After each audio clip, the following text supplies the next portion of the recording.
in China because surviving in China is not as easy as you might think. It's literally a motherfucking different world. It's like a complete different universe, from payment systems to communication to the entire culture. Everything is different. Not one thing was the same as in Europe, and not even in the US. So US and Europe, they have like a lot of similarities, but in China, nothing was the same. Not even the fucking food, bro. They had some totally different food meals. So I can tell you so many funny stories about that. There's actually 3 more vlogs coming out of China. There's one more vlog. So the only vlog that I uploaded by now, because bro, I'm literally just dipping places recently. The only vlog I uploaded was the one from Shenzhen, which you guys, after this call, you'll understand a little bit more about all the big cities in China as well, and which are like the main capitals for people who are in ecom, which places you should visit and which places to avoid. But the first place I've been to is Shanghai. Then I've been to Shenzhen. This vlog is still coming. I'm basically showing you guys another product behind the scenes that no one of you guys knows that I'm running. And then the third vlog is basically me doing a live product research as well as another short vlog. And the last one is the Hong Kong vlog. So there's like 1.5 hours more of YouTube vlogs coming. But this is like a how to survive in China lesson today. And we'll talk about not only surviving in China, we'll talk about the real life meetings. What did I learn? So this is probably going to be the most important for all of you guys. If you ever, so this is the main business knowledge that we'll talk about, as well as with the products. Everything else, like the surviving as well as the preparation part, I think this is just good to know in order to not fuck it up, because obviously we don't go there for fucking months. We go there for 7 to 10 days, and every single day you have to have a plan. Otherwise, you'll just get lost. So let me give you guys a quick rundown on how it was for me. I was 2 weeks in China. I actually stayed much longer than I was planning on staying. My first goal was just to stay there for, I think, 3 to 5 days. But then one thing after another got delayed, and everything was so much more complicated than I thought. I had no idea that China is so big, and then I basically had to take flights to different warehouses. So with that, with that knowledge, if I had that earlier, I would have probably booked the hotels earlier, because at some points I was literally just checked out. My luggage got lost. You'll also see in the vlogs, and I had to find my luggage. So much shit has happened. But yeah, my first idea, or the first main reason why I wanted to go to China, was because of Carbrace. Carbrace completely sold out. The first batch order that I ordered was already sold out like on the first day. And then we got so many more orders that I had to go there, check the sample sizes, the materials and everything, because as you guys see, this is one of the new designs, and I had to tell them, okay, does this actually look good? Yes or no? And now they're going in the bulk production. And then also, I have a new TikTok shop product line. So everyone who's working with me as a creator knows that we are starting with a new TikTok shop line. All those products I had to import to Germany as well to get them on TikTok shop. And then lastly was another 2 products that I was going there, which I'm already selling and made multi 6 figures with. I just wanted to talk to the suppliers that I've been using, or trying to get new prices, see new samples, get better versions, yada yada yada. So I've literally been crazy productive, which is why I was like almost burned out at the end. And I don't even want to say this word burned out, but bro, it was too much. So been 2 weeks in China. The first point that I went to was Shanghai. So if you look at this map, it's what the fuck? Why can I not zoom in? Okay, so Shanghai is up here. The main reason why I went to Shanghai first is basically just because from Germany, the only flight that was straight to, like, direct flight was to Shanghai, and the only people who were like in close to Shanghai was Commercive. They are here in Hangzhou. So that was actually the only reason that I went to Shanghai. From Shanghai, I went to Hangzhou, where I was visiting Commercive, like our main supplier that we have in a Discord as well. They are like the main supplier that I've always been using when I was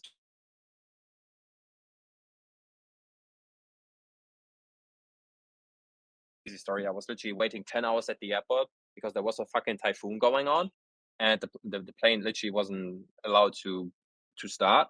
So in Shenzhen, that was actually the most productive part for me. I've spent like, I think, 7 to 10 days there, and I feel that all of those other places, especially in Guangdong, this is where all the Alibaba manufacturers are placed. So anyone you talk to on Alibaba, to 99%, they have their warehouses or their factories here in Guangdong, which is close to Shenzhen.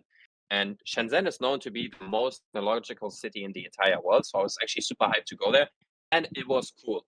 I do admit Hong Kong, the last place that I went to from Shenzhen here to Hong Kong, this was the nicest out of all. But the most and the most learnings I actually had here in Shenzhen. So with that being said, that was just a broad overview. No fucking way we're lagging, bro. How bad are we lagging from 1 to 10? 10.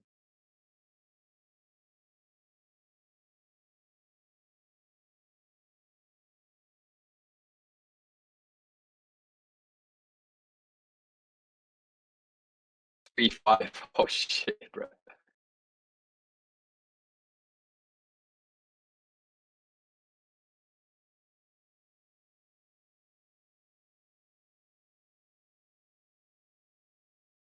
Best just said you look like you haven't slept. Bro, I've been 2 days ahead, like 2 days ago, arrived in Germany, a 14 hours flight from China to Germany, and I was from sleep like 8 hours. And then yesterday I had 3 hours of sleep. I'm awake for like 20 hours and I'll be awake for another 3 to 4 hours because I had like 4 coffees today. Also, I had Norogam, so bro, it's crazy shit. But I don't feel too tired right now, but probably as soon as I go in bed, I'll fall asleep like a dead person. So lag. It's lagging too much now, bro. Why?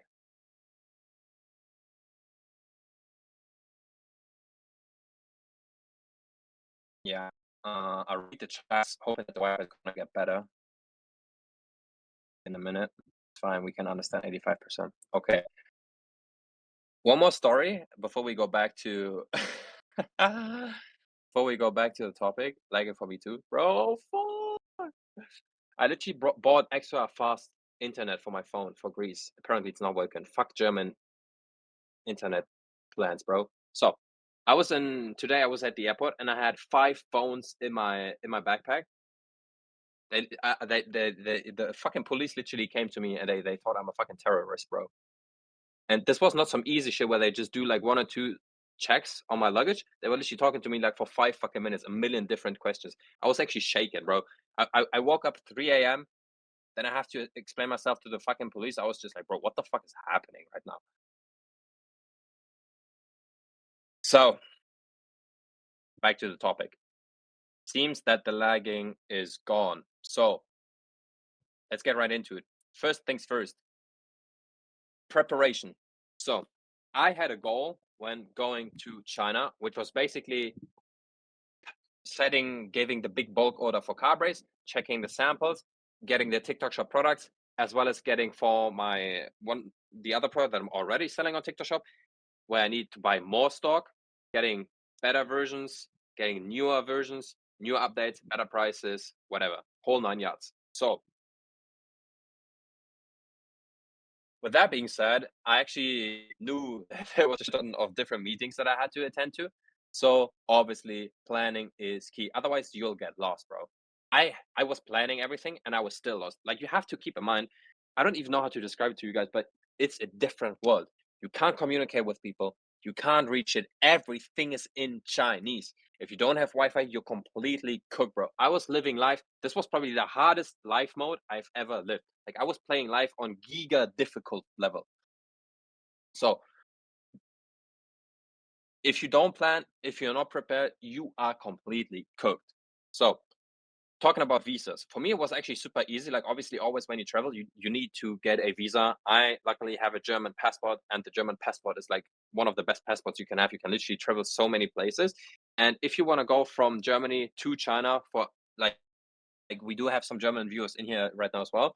This year, China is actually having like a promotion going on, but this is only for this year, where you can go there without a visa, which is why I could literally book the ticket for the next day. I had the idea on a Sunday to go to China, booked it for Tuesday. So if I had to get a visa, that would have not been possible. Like taking visas is first of all you have to pay it, takes days, super slow, complete inefficient. So for all of the German viewers, if you want to go to China, they promote 33 days in China without a visa if you have like a business trip.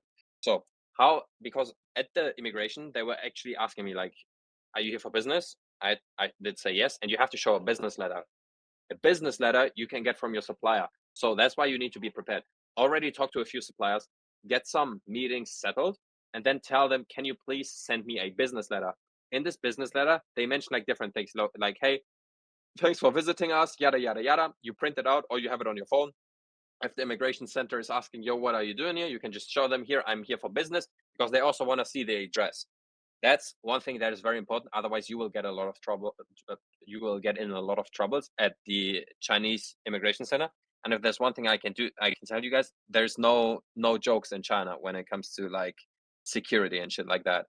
So that was actually a crazy interview. When I was at the immigration center in China, they were asking me everything, bro. I was telling them about the Cabres thing. They wanted to see the entire website. They wanted exactly to know which supplier I'm using. They wanted me to send them all the documents. So that's some crazy shit. Then next up, we have to obviously schedule all of our factory visits. I can actually show you guys how I was doing it, because organizing your entire calendar is super important. Otherwise, you will get giga lost. So what I was doing, I was literally, let's say I would be selling the Cabres, right?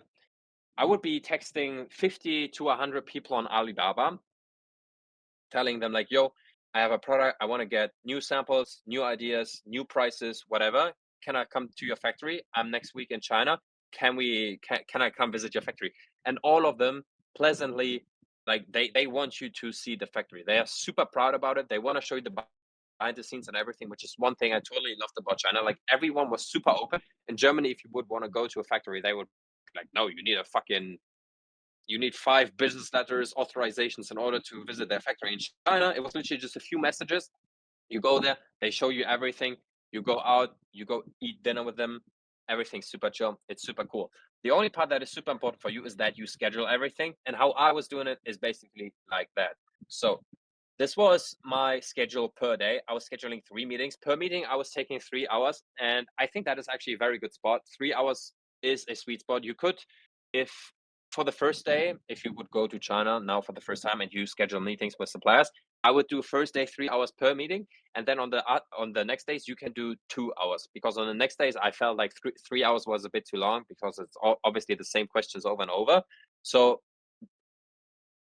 for the first day, block out 3 meetings per day. 3 meetings, in my opinion, is also the sweet spot. If you do more, that's too much. If you do less, that's not efficient enough. 3 meetings per day, each 3 hours, and then the next day you can do 3, each 2 hours. So, and then this is super important, which saved me a lot, is because what I was doing, I was obviously doing business meetings for a full week. So I was visiting 21 suppliers, each day 3 suppliers. And in order to not get lost, what I was doing is I literally gave them like, I wrote down all of the fucking knowledge that like all the supplier addresses and everything, their telephone number, the station, whatever it might be, just so I'm more organized and I know where to go. And if you look at this, for example, wait, let me get a different color here. Let's take red. This is, for example, oh my God, why is this so thick? Why are you so thick, bro?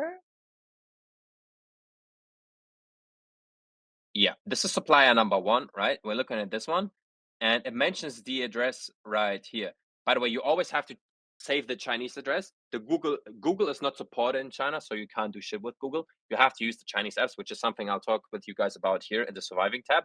But always save the Chinese address. This is super important, because you can only get to the manufacturer with the Chinese address. The English address is completely wrong. And what you want to do is you want to schedule your suppliers that they pick you up from the previous supplier. So supplier 2 is picking you up from here, and supplier 3 is picking you up from here. And when you have these addresses already saved here, you can just send this address to supplier number 2, and then they can pick you up. This was super easy. This made everything so much easier. If I had to go to every single, or if I had to take the taxi myself from one supplier to another supplier, I would have probably wasted hours. And if I had it in English, I would have probably never even found the addresses. Like, that shit was crazy. Let's have a quick look at the DMs. Nah, they just love money. Trust me, they love Germans. How much money do you need to go to China for like 4 to 5 days? Yeah, so the tickets are probably the most expensive. Living cost is insanely cheap. Hotels, I would say, is the same as everywhere else, but food, drinks, and everything else is fucking the cheapest place I've ever been to. Hotels, I would say you can obviously go cheap. Like my sweet spot for hotels is always like $100 to $150 per night. But for food, bro, you could pay like $5 for big plate. Talking about stomach problems is also I'm gonna explain to you guys in surviving. So let's continue with the next chapter. Or wait, let's talk about this. This is still part of the preparation part, which is bring questions to the table. So what I was doing, as you guys can see, this is an entire table grid where I was literally this right here. This is all just questions. And here, since I was visiting so many suppliers, and I highly recommend you guys if you actually go to China, like I'm telling you guys how to make it the most productive because I've been through it. And if you guys actually do it if you do it how I'm telling you guys, you will save so much time, hassle, brain fog, and everything.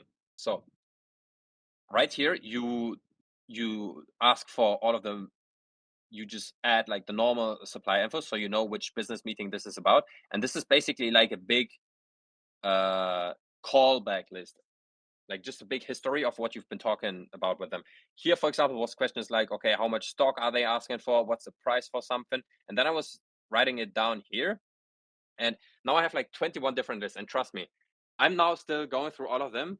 And my knowledge is still as fresh as back then. If I wasn't doing these lists, I would have been completely lost. Because sometimes you also, if you don't reflect, if you don't take notes, you will be just fucking lost. There's too much information input. If you want to go full send like I did. Like obviously you don't have to do 3 business meetings per day, but I'm teaching you guys to be fucking machines. And if you can be a machine as long as you just be prepared, you take notes, you schedule everything the right way, you are organized, that makes your life so much easier. So those are basically the main things you kind of need to do when you want to have an easy life in China, right? This is the preparation part. This is not even talking anything about business negotiation skills. This is not talking about how to find products in China. This is the main basics. If you don't have them down, you will be completely lost. And now let's talk about the other part. This is like the business part in order not to be lost on your business trip.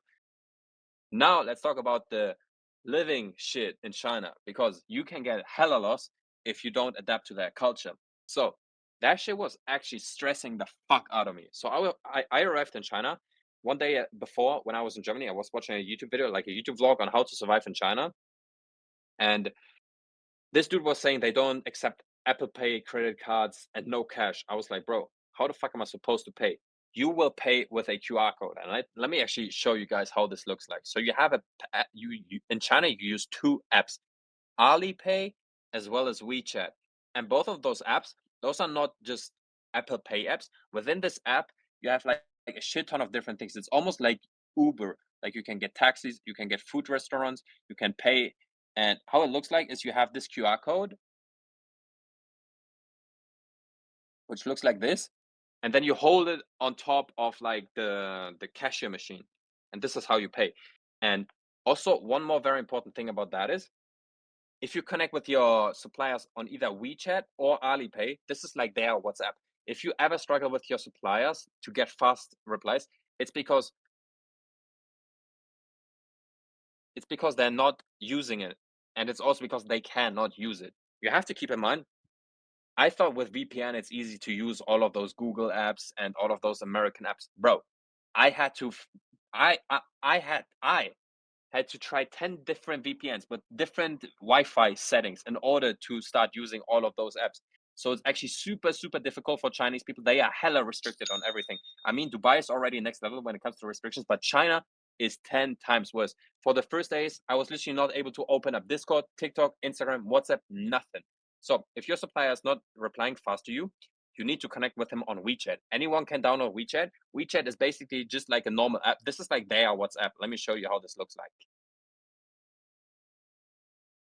So, and then you basically have all of your contacts inside of here, and they will reply to you immediately. And also the good thing about that is WeChat has an inbuilt translation function, and it's a million times better than the Google translation function. So I highly recommend you guys, you all start connecting with your suppliers on WeChat. trust me, the responding times is going to be a million times better, and the entire communication is going to be much, much clearer. Also, you can pay through WeChat, and it's much cheaper than paying either on Alipay or what's it called, or sending money with what's it called, bank transfer. Like WeChat is crazy. WeChat is like a crazy app on steroids. So if you do ecom, you gotta adapt to these things, because one thing that I want to make clear to you guys is China is actually super important for us. We need to understand this as people in ecom. We need to adapt to it.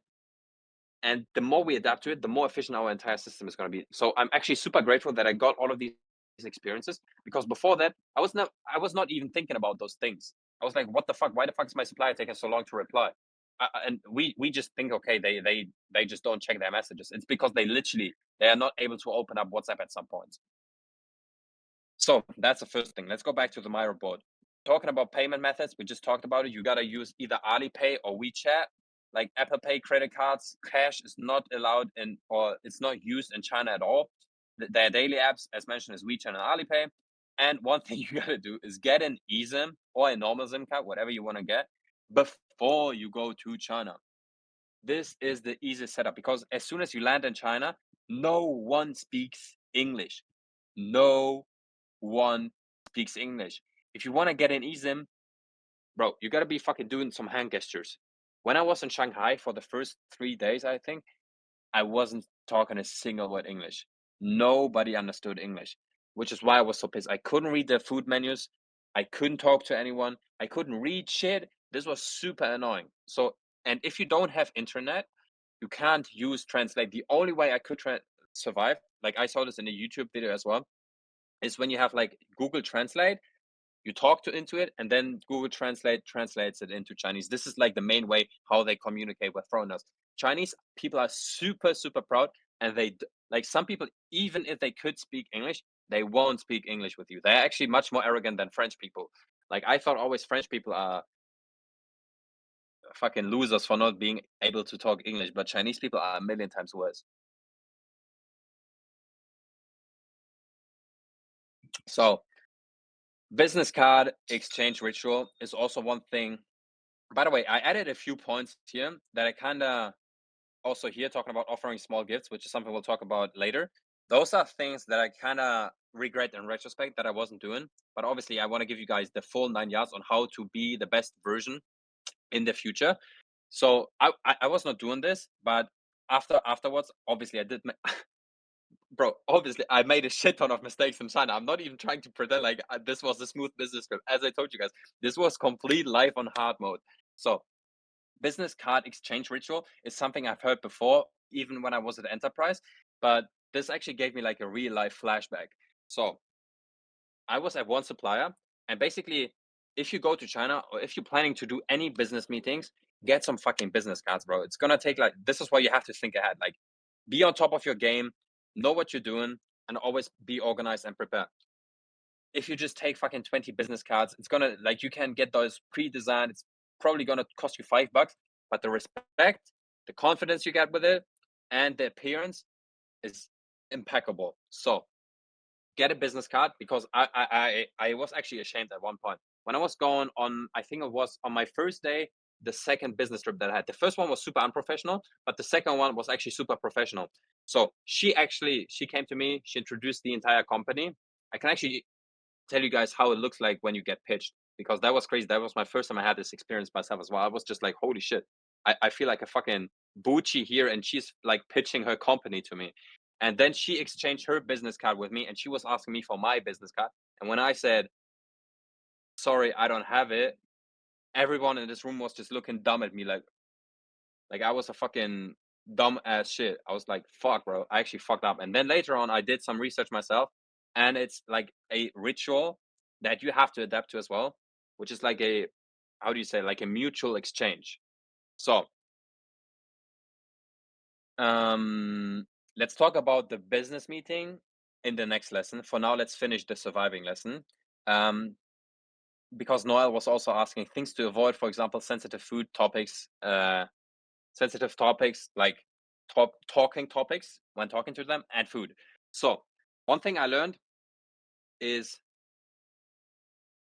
let's go about food. So food in China, in my opinion, was it, it was the hardest 7 days of my life, bro. I literally couldn't find food, bro. I thought I would be dying, bro. They had no good food, bro. So I actually like a lot of fast food, American food, and bro, they had shit. They had only Chinese food with some chicken balls, I don't know, the beef tongue, like some weird ass shit, and then fish, everything mixed in one pot with soup and everything. And that was just ridiculous. And I couldn't even read the menu. So at some point, there was like obviously the menu always was in Chinese. I tried to translate it with Google Translate, and it said some fucking chicken dick, and I was like, bro, what the fuck is the translation doing? Like, fucking, is the translation wrong? But no, they actually eat everything. So yeah, I was just scared to order things. So um, I would say you don't get stomach hurts. It's just they eat everything, but the food in and of itself is clean. What I wouldn't do is eat at how would you say, like at street markets. There's in China, street markets are actually super popular. Like especially when you go to places. When I was at factories, which were a little bit outside of the city, in front of the factories, because there's like so many Chinese people working in a single factory, and in front of the factory they have small street markets. Those are places I would probably avoid as a foreigner because our stomach is probably too sensitive for these foods. But when you go in a city, you don't have to worry, in my opinion. Everything is super clean. China's actually completely different than we think. China is a super clean city. It's super secure. In my opinion, the air also was super good. Public transportation, everything's super good. Everything's super smooth. Uh, what we see online about China, I do have to admit, it's complete fake news. Everything that I saw in China was completely against everything that I've been told before. So that's also one of the reasons why I'm telling you guys you have to go to China, because what I was thinking, what China looks like, is not even true. Like it's not even 1% true of what it actually looks like. Um. Okay, chat is going crazy. Let me quickly look at a few things in the chat. What about the fit? Fit? Yep. I'll talk about this. Do they have McDonald's though? Yeah. Talking about McDonald's, I do. I when I was talking to friends as well, they were like, "Just go to fucking McDonald's." Yeah, bro. I was trying to get to McDonald's, and they do have McDonald's actually quite a lot. I ordered some fucking chicken wings. Guess what I got? Chicken feet. That's when I was like, "Bruh, I can't even trust McDonald's anymore."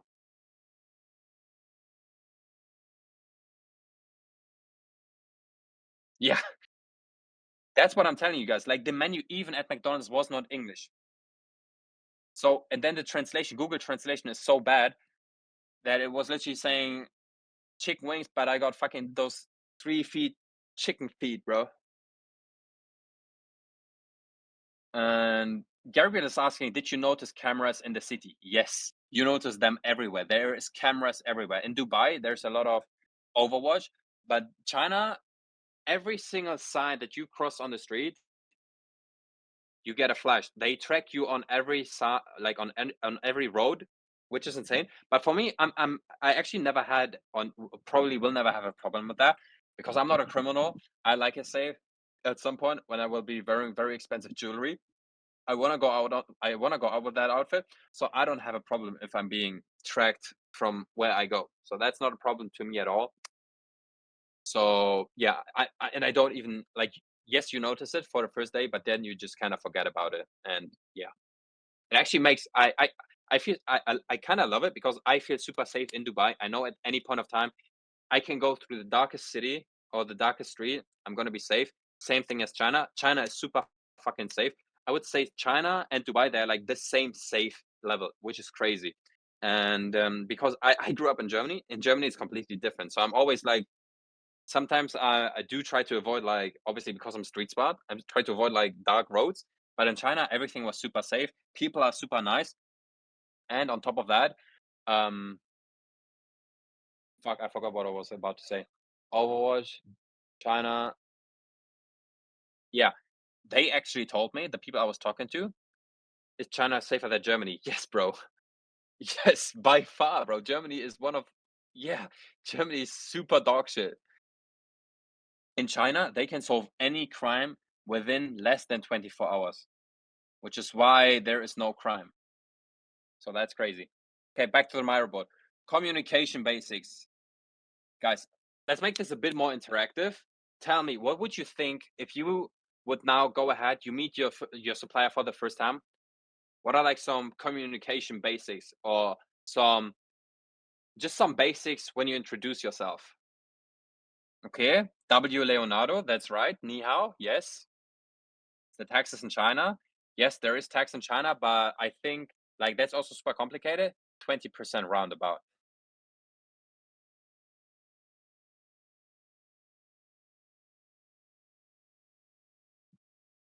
Come on, guys, you all have no fucking idea on how to introduce yourselves to suppliers or what? Wuxiangxi. What does it mean, bro? No, I'll probably just translated some gay ass shit.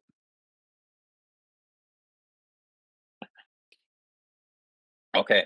So apparently I do have to go with you guys through the basics. So handshake, smiling, upwards posture, speaking clearly, speaking loudly, slow, and speaking so that Chinese understand you. This is very important. The way I'm talking with you guys is not the same way I was talking to people in China. You kind of have to switch, like, because the international salesman, they speak English, but they don't speak the English that I'm talking with you guys right now. Like, this is, I'm talking fast. I know you guys speak English, but there, you first of all, you have to explain yourself multiple times. They also won't understand you maybe for the first time. Then you have to rephrase your sentence for the second time. There is always a way of communicating with the suppliers, and I do have to admit I'm quite good at this. Like I kind of match the language barrier level from my opponent quite good, but you always have to kind of you have to speak a worse version of English than you would usually talk. Like, does that make sense? Like, you can't talk proper English with them. You have to speak like very broken English, and then the communication with them is actually perfectly fine. So try to speak easy English with them. And open sentence was that's a W opener is ni hao. So ni hao is basically like how you introduce yourself. Means like hello, good morning, nice. I wish you a pleasant day. And for example, if you want to say thank you, you say 谢谢. Those are the only two words that I actually knew, but those help me a lot. Like basically, just imagine you're a salesman. Would you think somebody is more? Would you like the person more who's coming in and being like, "Yo, what's up?" Or would you like the person more who's adaptive to your culture? Like, I mean, that's just basic knowledge, right? And then next thing is basically handling language barriers effectively, which is one thing I was just talking about. Sometimes they will not understand you for the first time. Just rephrase your question, try to ask it in a different way. Also, sometimes they will think that you were asking, like, let's say you were asking them, "How are you?" And they would say, "My name is XYZ." So they kind of misunderstood what you were asking for. Don't start laughing. Don't be unprofessional. Just be like, "Oh, yeah, okay, interesting. I was actually asking you this and this question." Just try to rephrase it. Be professional all the fucking time. Don't be a fucking clown. Because I've actually seen some people when I was walking through the city, when they were trying to speak to Chinese people, they were super unprofessional and super unfriendly. And I hate this shit. Like, not everyone has the privilege to speak fluent English.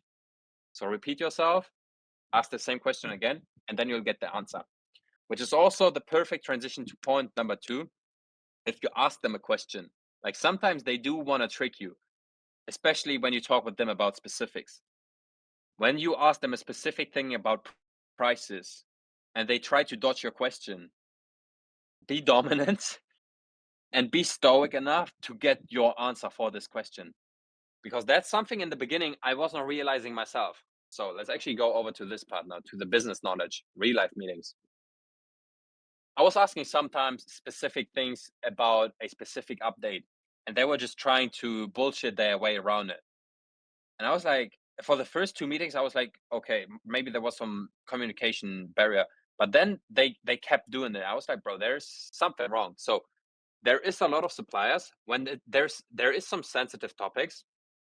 especially when the product, like for example, when the car breaks, when it would have some material issues, and I would tell them like, yo, why the fuck, for example, on this one, for example, in the beginning for the first one, I had some problems that the stones were falling off, right? And I was asking them like, why are the stones falling off? And they were bullshitting me around the actual reply that I wanted to get.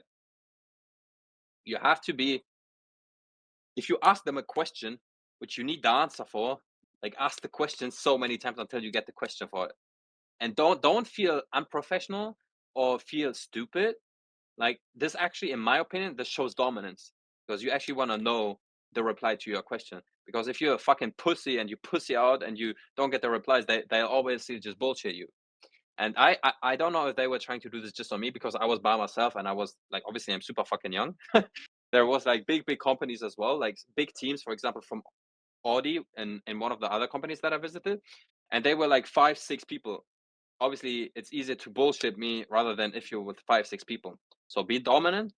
This is super important, and try to get the reply when you talk about very sensitive topics. When it comes about prices, when it comes to shipping times, anything like that, do get the reply. And Noel is asking, do you wear taller than all of them? Yes, but it's not so true that in China everyone is super small. Like the population is in general much smaller, but there's also a lot of big people. Like I was not a fucking giant. You have to struggle when talking. That is correct. Is it true that they post everything on big screen? Who crossed a red light? I don't know. I didn't realize. Can you talk to us in Chinese English so I kinda know what you mean with struggling English, like for a minute? Bro, I have no idea how to pull this up now at random. Do you have the leverage on the suppliers when negotiating in real life? Yes, you do.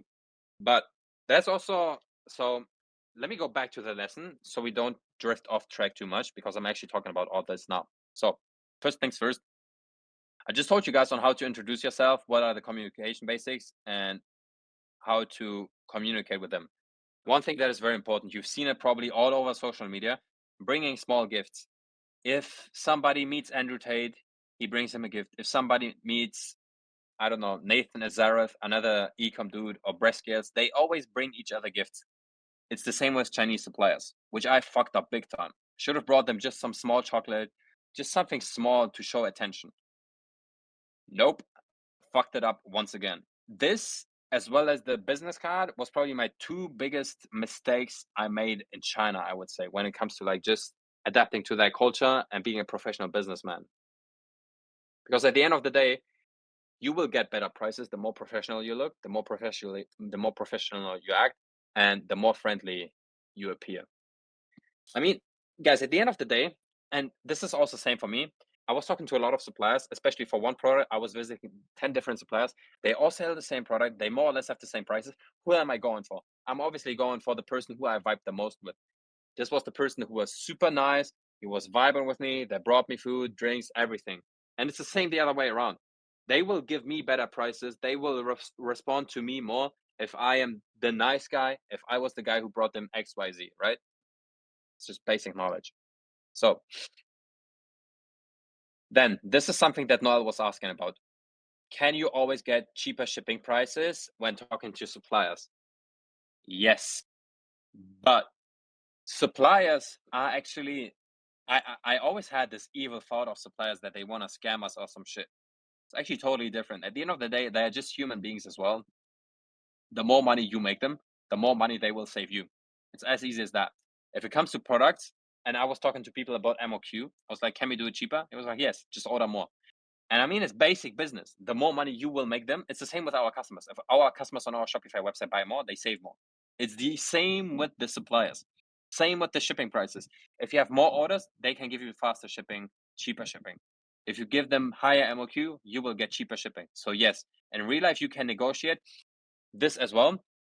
I wouldn't say you can negotiate much more, but you can definitely face to face.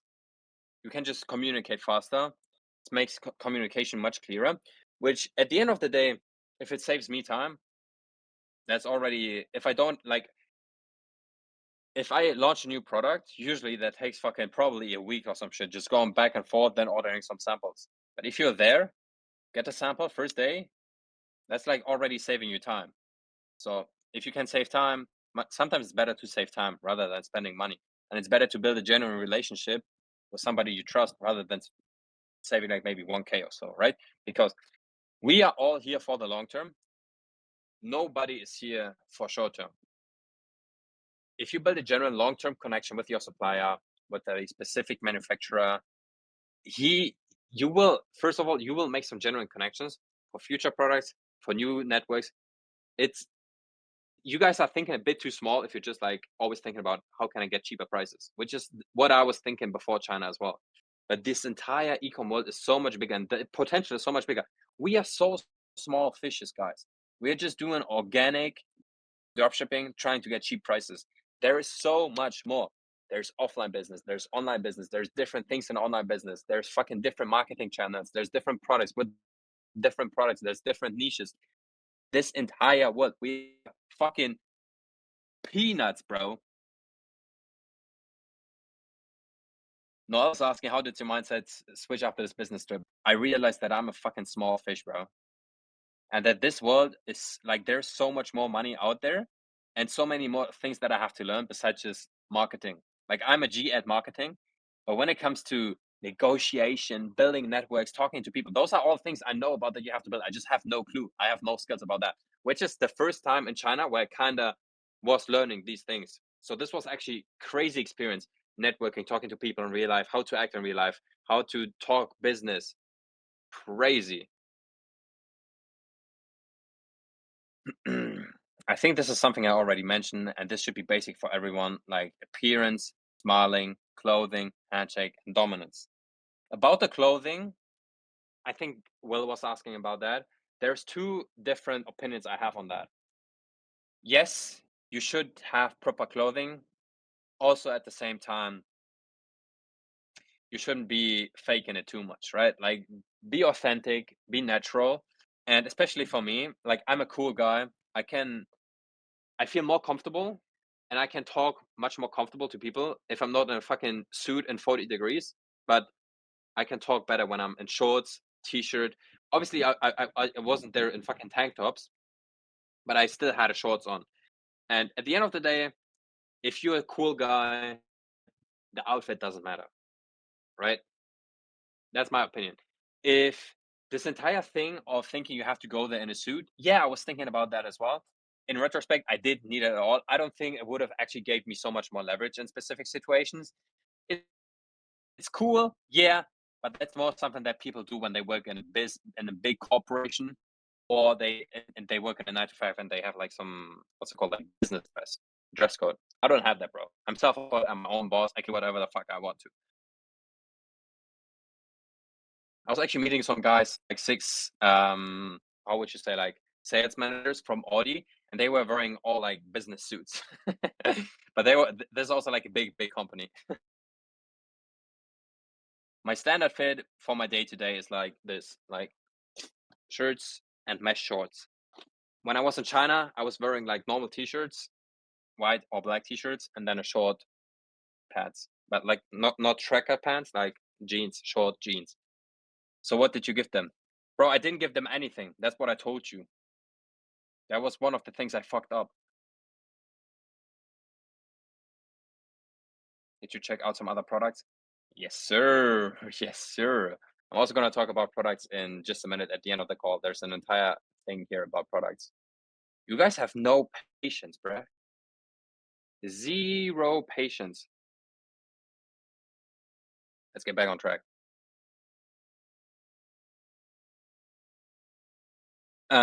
This is actually something I was struggling with a lot. Small talk before business discussion.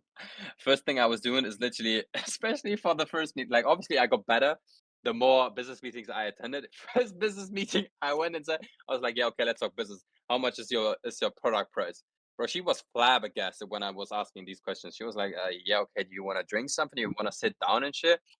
And then from business meeting to business meeting that I attended, I like the last ones I was actually a fucking G, bro. I was so cool, I was so dominant, I got so many experiences. Like the learning curve in this 1 week in China where I was doing the business meetings was skyrocketing through the roof.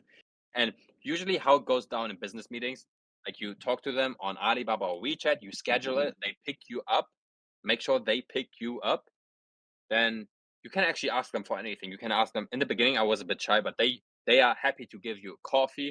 You can, by the way, get coffee anywhere, coffee, food. So I was the more business meetings I attended, I just told them, "Yo, can we get a coffee and can we get some McDonald's ordered?" And then basically you sit down. It's free food. You talk first small talk with them, and then business. And as soon as you get to like you get in the business room, what's it called, like meeting room, and most of the times you have like 2 to 3 people sitting across of you, like it's literally like as in Wolf of Wall Street. I was sitting at a big table, we had all the products aligned on the table, and then we had like 3 salesmen across me. One was the Chinese engineer, one was the international salesman, one was the Chinese salesman, and then they were like how would you say, like they were team packing, team, what's it called, pack teaming, team packing, yeah, whatever. Tag teaming, yeah, tag teaming, pack teaming. Bro, my brain is cooked. So, and then basically they pitch their company first. Is what I realized with professional companies. Some suppliers that I met, they were just literally going straight into business as well. But what they do is like small talk, a little bit talking about about my experience. Then I ask them like, "Have you been to Dubai or some shit?" I show some cool pictures from my apartment in Dubai. I flex how much money I'm making just to show them that I'm actually serious. And then they basically give you a pitch on a big PowerPoint presentation for like 10-15 minutes. They introduce the entire company.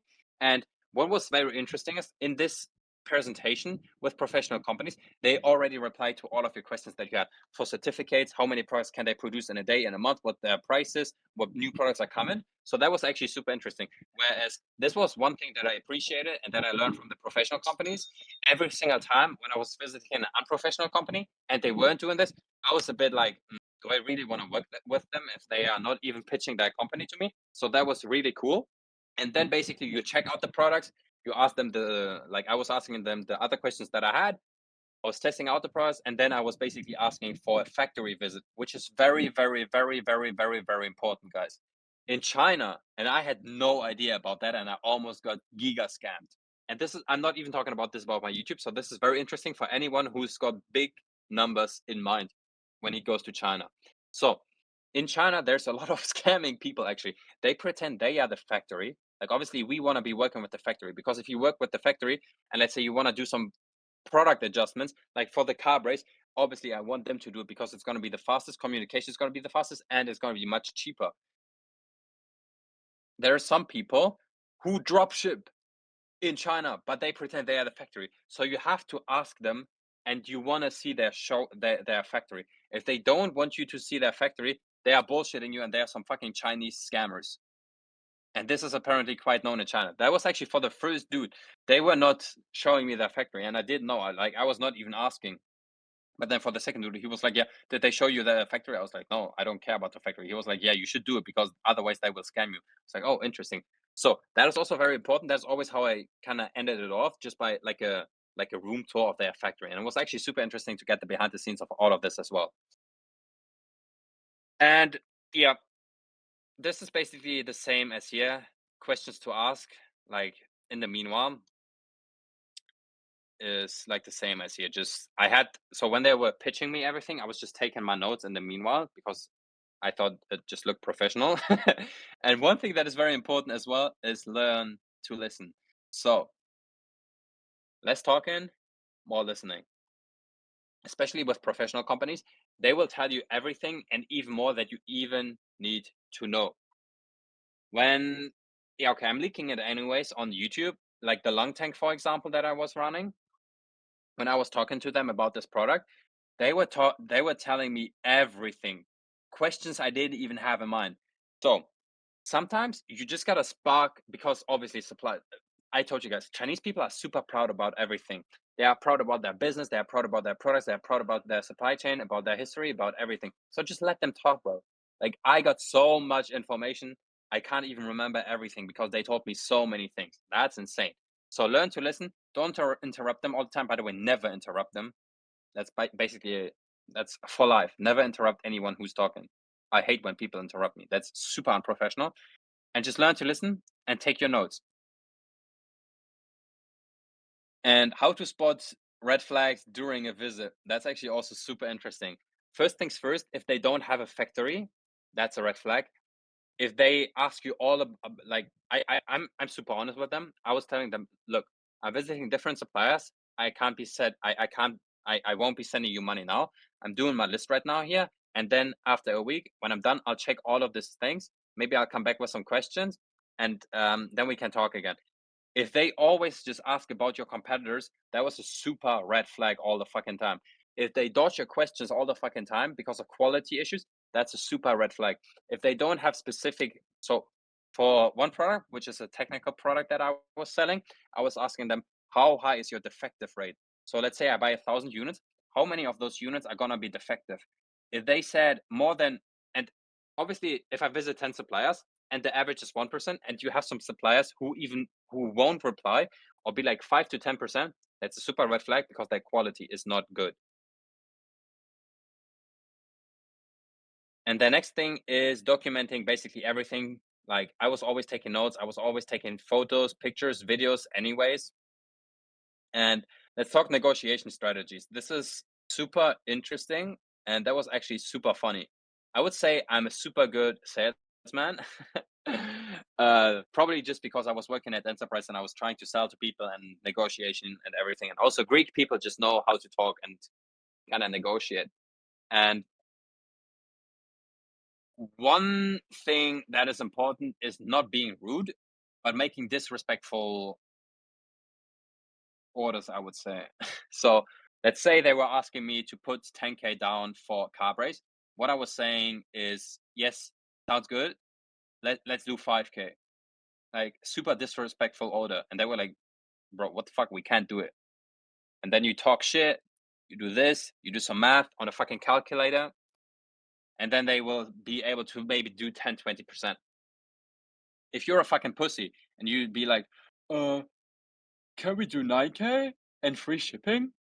And bro, they'll be like, yeah, yeah, okay, cool, let's do it. And then you think you get a good deal. You gotta do disrespectful orders. I was going full ham. They were some were actually laughing at me. I was sitting there that serious. That's also one thing you have to do. You have to sit there that serious and don't talk too much. When you do negotiation, the less you talk, the better, the more dominant you appear. So you go full ham with your argument. Okay, so I know we've been talking about all of this. I have the other suppliers aligned for the next few days as well. I did get some other quotations as well. Most of them were quoting me, uh, let's say 5, 7K. Let's meet at 5K. I know you're doing 10K, whatever, whatever, yada, yada, yada. You fill out some random shit. And the good thing about that is since they don't speak fluent English, even though if you fumble a few questions, which was me in the beginning, like my explanation for basically wanting the 5K offer wasn't making any sense. But because they didn't fully understand me, it was no problem. So at the end of the day, obviously you won't meet them at 5K. But if you meet them at 7 or 8, that's still 1 to 2K that you saved just on this order for the big order. And what was the other thing that I was about to say? Negotiation, and also very important at the end of the day, if they say they cannot beat your price, like also it's very important. This discussion, I was dragging it out as long as possible. It's not like a thing like, yeah, no, we can't do it, and then you just be like, yeah, okay, cool, that's it, bye. Like try to give them arguments, try to show them that you actually want to buy from them, but also make sure that they know you have different options. Because then at the end, if they don't accept, you just walk away and you don't text them first. You don't call them, no, nothing.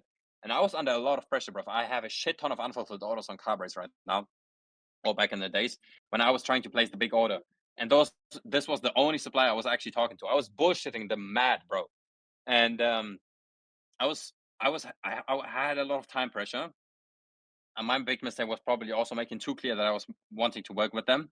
So I didn't get too much of a good deal, but I was still getting a good deal. Like they were not replying to me 2 days later. They were like, yo, by the way, we thought about it. We can do this we can get rid of the transaction fee here and there. And then we saved some like 8% at the end of the day, which in the beginning, they were only trying to give me 3%. But yeah, my heart was fucking beating for 48 hours, bro. I was like, fuck, bro. I still haven't placed the big bulk order. I'm gonna be cooked, bro. Fucking Shopify payments is gonna get cooked, everything. So yeah, that was definitely not a very pleasant journey, but it's very important. If you walk away from the table, you have to stick, like, be dominant and confident enough to not send them a message or so before or again. And another thing that you can do is basically just asking for samples. All of them will probably give you free samples or give you very cheap samples. Talking about samples and importing samples to Germany, we can talk about this maybe in the future as well. That's actually a super long topic as well, but I've been importing a lot of samples as well. If any one of you guys is actually going to China, you can just hit me up. We can have a one-on-one call, or maybe just talk to me in DMs and I can send you a voice note about that. If you want to import products from China, that's actually, it's super doable. In the internet, they describe it way too fucking complicated. I can walk you through the entire steps, but once again, you have to be prepared. You have to have the proper documentation and everything, and then everything is no problem. But try to make sure that you get some samples or you test the samples at the office. So for example, when I was planning out to visit all of those suppliers, I was already telling them, look, I'm interested in this, and this product. Please have them prepared so I can check them out in person. So I didn't even need them to send me another sample, right? And last but not least, we're running already a bit late on this call, products. And this thing I could probably go on and talk about for hours and hours and hours. China is the main source of all of all 1, 2, 3, 4, 5, 6, 7, 8, 9, 10 figure products, and probably even more. And the entire potential in China that I discovered is much bigger than just products. You can open up your own shipping company. That's a new side income that you can have. There are so many different businesses within China. If you do e-com, that can just leverage your business to the next level. So let's talk products, bro. Where do we find products? There's different ways on how I found products and how you can find products in China. I don't want to leak all of the source, but I'll do it now. So first off, my brain is still debating if I actually want to if I actually want to leak all of the source. So in China, what you can do is, if you work with suppliers, let's say for example Commercive, I was going there. They have a huge warehouse, and obviously Commercive is only working with people who have like minimum 10 daily orders. If you have less than that, you will not be able to use their warehouse. So that means everyone who's probably doing 10 orders per day is either about to scale his business or just found a new winning product and is ordering stock. So everything that they have in their warehouse, you can goddamn guarantee is hot selling in any marketing channel, whether that be Facebook, organic, Amazon, TikTok Shop, whatever. Bro, their fucking warehouse was full of winning products. Full of winning products. And I only seen one because afterwards I was just visiting manufacturers.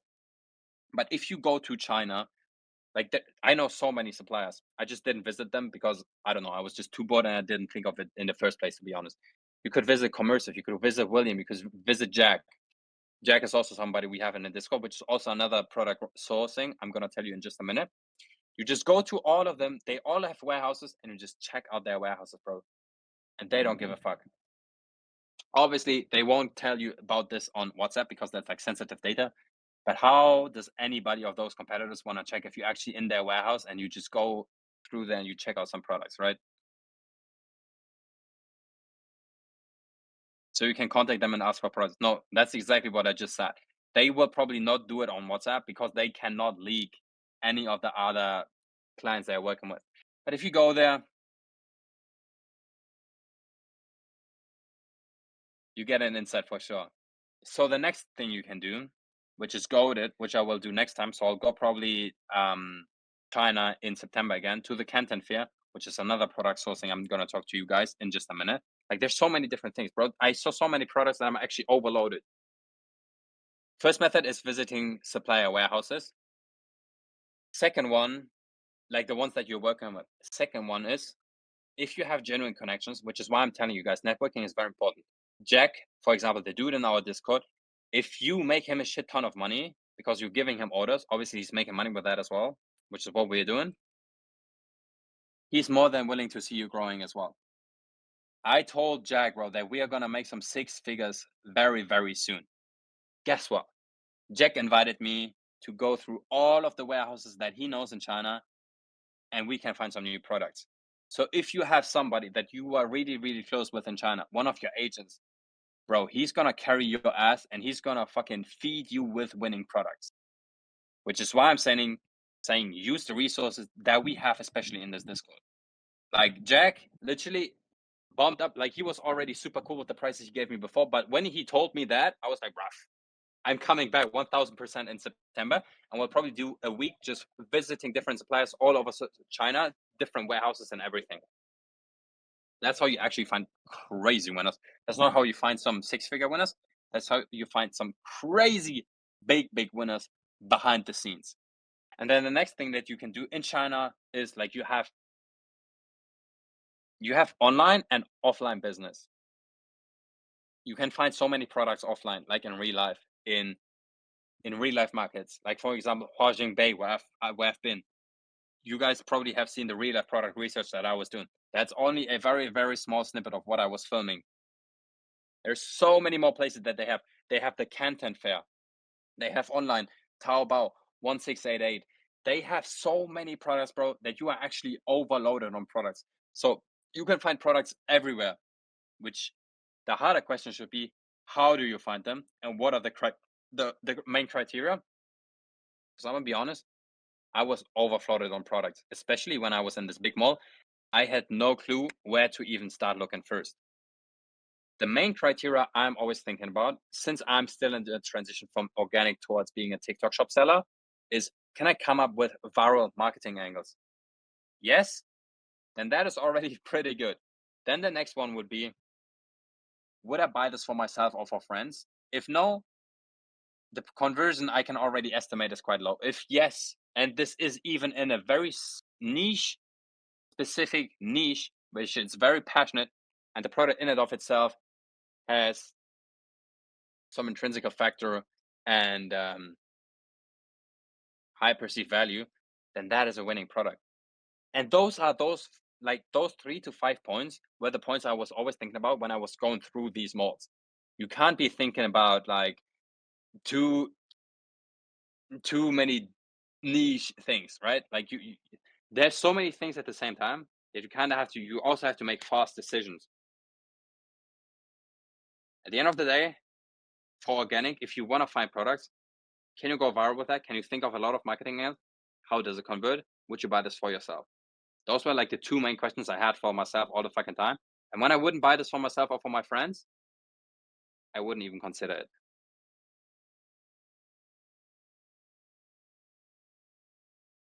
And then basically when you are going, this is now talking about like when you're in those markets, you just go there, you find for the products, and you actually find something which is you intrinsically viral. You can't think of a shit ton of angles, and you would buy this either for yourself or for friends.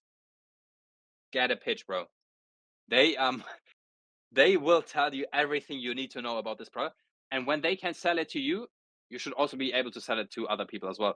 If they cannot sell it to you, it's gonna make you an even harder job to sell it to customers, right?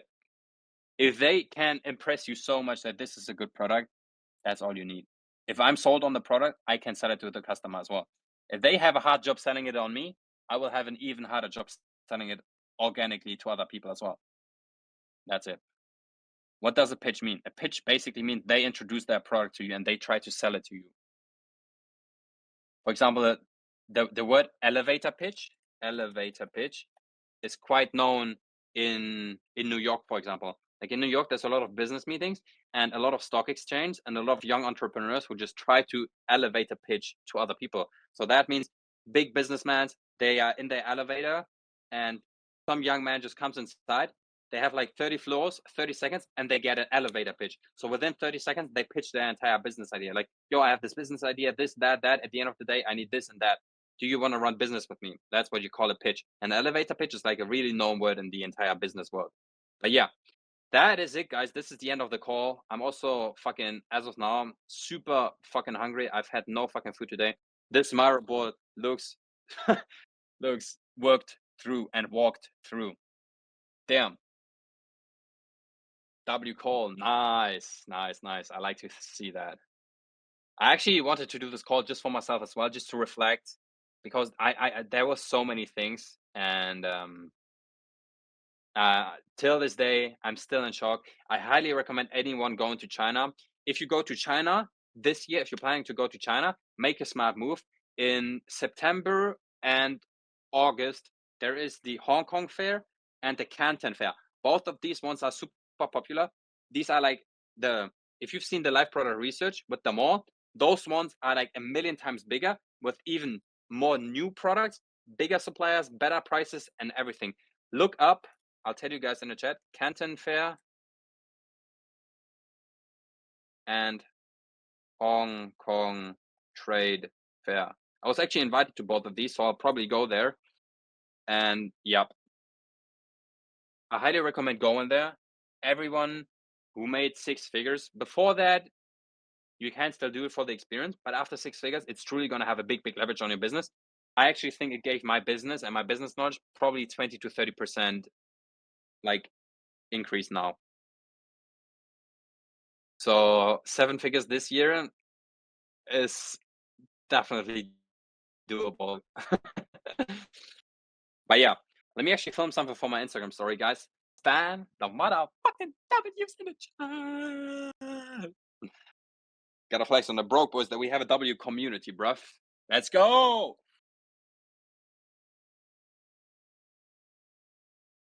Nice. I appreciate you guys. Have a beautiful weekend. I'm gonna keep you updated in the VIP chat, and let's keep hooking, bruh.